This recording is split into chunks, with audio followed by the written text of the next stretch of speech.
Sumaking. Marami na rin. Siyempre, pagkakabigay ng proyekto. Gusto talaga. Tapos ng Pilipinas, may iba lang. Madaling nga siya malapit sa...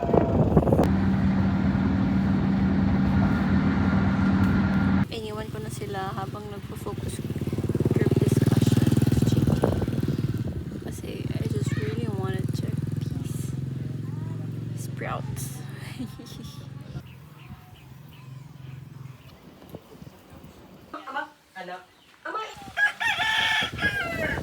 So actually,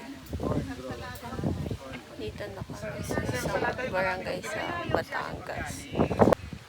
Like, nung nag-start ako dito, di ko rin naman alam lahat ng to, and I just really have a heart na na alamin ng mga to kahit hindi ko alam kung saan ako nag-start.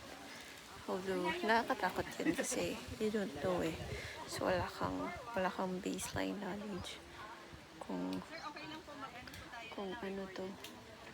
So kaya ang mangyayari parang nanliliit ka, kumbaga.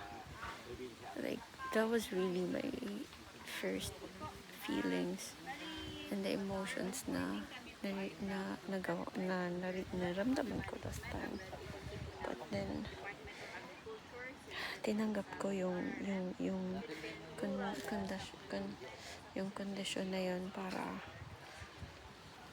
mag-grow ako as an individual. So kaya yun yung nangyari. Ng isang araw lang yan.